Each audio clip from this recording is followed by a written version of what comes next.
Jesus Christ, the ray of hope.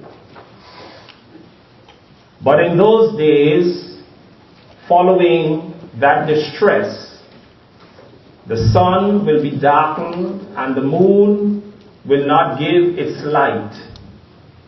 The stars will fall from the sky and the heavenly bodies will be shaken. At that time, people will see the Son of Man coming in clouds with great power and glory.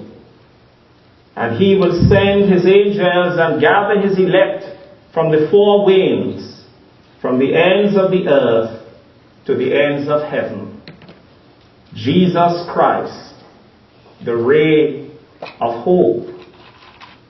Today's passage mentions some occurrences in the universe or the cosmos that can be very disturbing. A darkened sun, a sun that does not shine, and a moon that gives no light. There are those who see in these statements of Jesus a reference to maybe a solar or a lunar eclipse, which many of us here today, I'm sure, and those who are following us online, have witnessed. By the way, this reminds me that it's full moon tonight. And according to what I have found out, it's not an ordinary full moon. It's a super moon. The only one for 2017, a super moon for Mela. A super moon looks a bit brighter and closer to the earth than the average full moon. And that is what we're going to experience tonight. And what is also interesting about this discovery that I made is that there are going to be 2 supermoons next month, January 2018. The first and the last days of the month will be supermoons. And what is more interesting is that the one on the 31st is going to be a total lunar eclipse, referred to as a blue moon, because we're having 2 full moons in the same month. And that is something that occurs about every 2.5 or so years. So as I read the passage, I was struck by these things that are about to occur. The supermoon tonight, and then the 2 supermoons in January, along with the lunar eclipse, and of course that one on the 31st, known as a blue moon. You know, we have a way of saying things happen once in a blue moon. Well, let's see what happens on the 31st of January. I think people who follow these things that I have been describing will find the words of Jesus in today's passage interesting. The passage mentions some other cosmic events. Stars falling from the skies, could that be a shooting star? And heavenly bodies being shaken. Whatever else one might say about this passage, whether these statements have any scientific significance or basis, Jesus seems to be saying that these events portend or are a sign or warning that something especially momentous is likely to happen. that these signs, that these occurrences might be a sign of something about to occur, something momentous, something earth-shaking, something really important. Additionally, I find as I read that passage and those words in particular, that they paint what I call a dark, disturbing, and even terrifying picture. As we reflect on this passage on this first Sunday of Advent, when we have just lit the candle of hope, I dare say that there is so much that we can point to in our world, in the universe, that creates an atmosphere of gloom and doom, and can even bring people to the brink of despair. We are constantly bombarded with reports of disturbing events at every level. Just reflect with me for a while on some of the things that have occurred this year. From church to the world of entertainment to politics. This year, one of the biggest mass shootings in this country occurred in Texas, in a Texas church, when persons who were gathered for worship were attacked by a gunman. Within the last few weeks, we have heard of so many cases of sexual harassment allegations against some of the big names in Hollywood and in the media. And just a few days ago, we learned of a former defense official and a former national security advisor, an army general, who pleaded guilty to lying to the FBI. These events make us wonder, what is going on with people? What is happening in our world? And there are those who would even go as far as to ask the question, are these some of the signs of the time? Are these events meant to sober us up and remind us to look out for something really momentous to occur?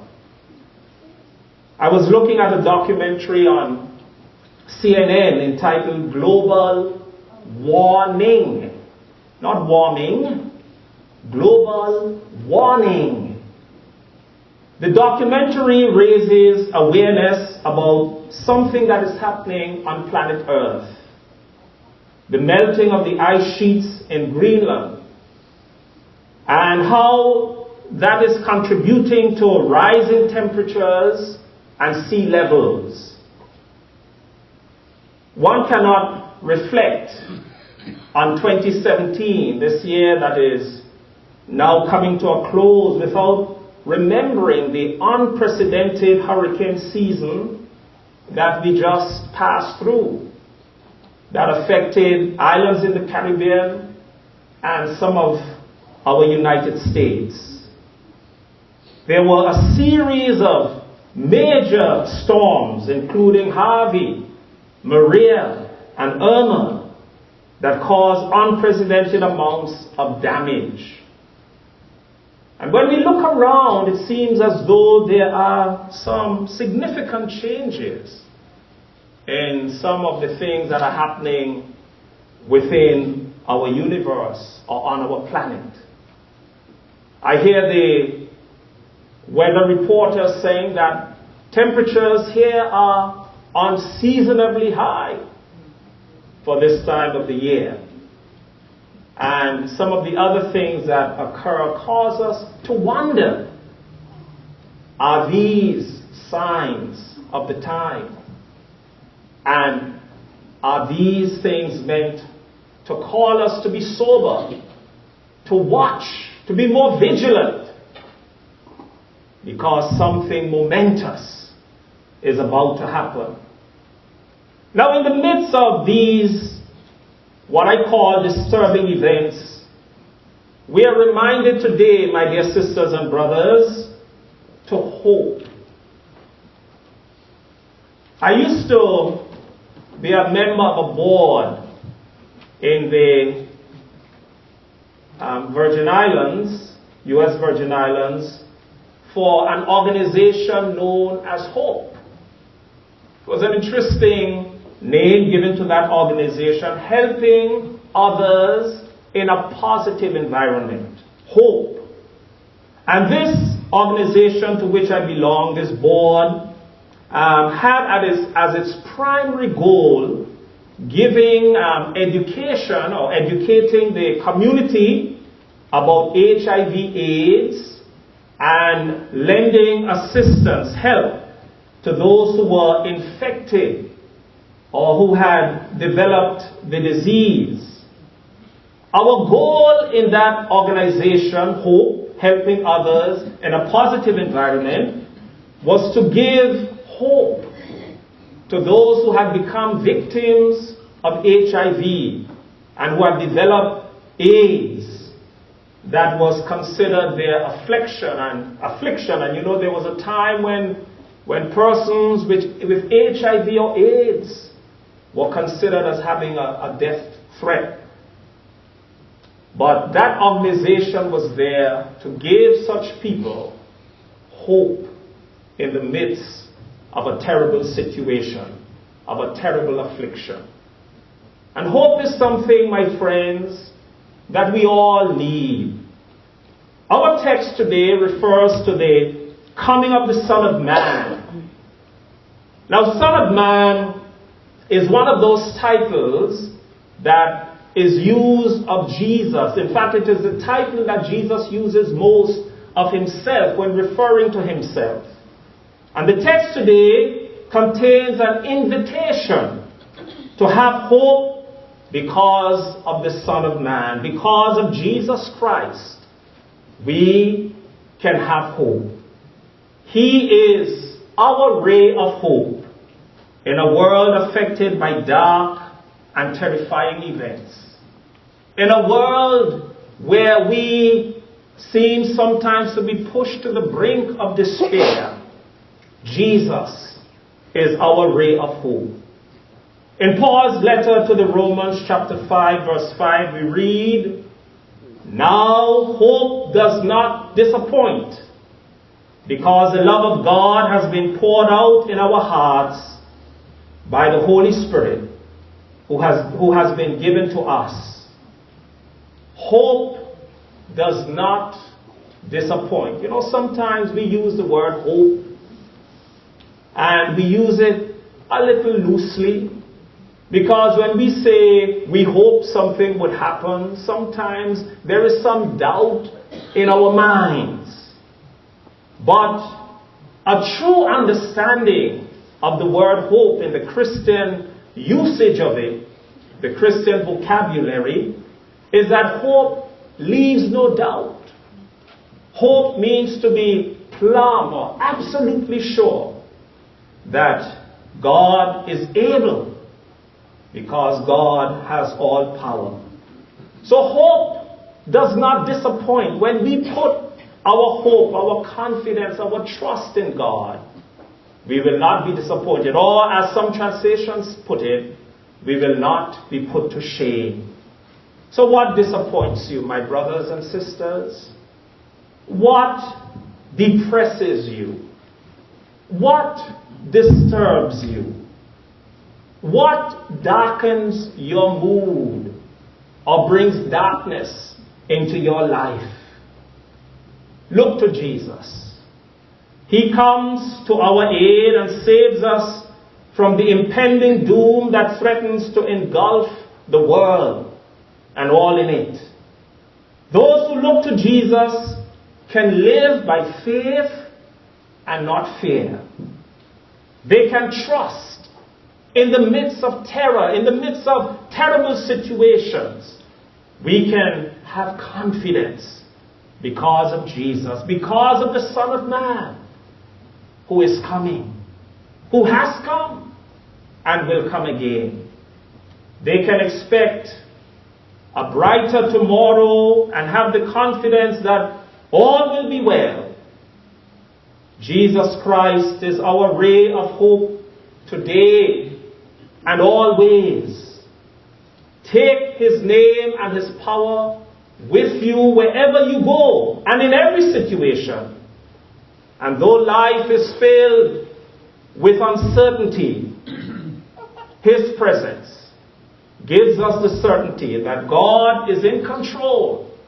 God is on the throne. God reigns. And because God reigns, all will be well. So I say, my sisters and brothers, go from this place today, and those who might be listening, hope in the midst of all the terrible things that we see around us. Hope in Jesus Christ. In the name of the Father, the Son, and the Holy Spirit. Amen.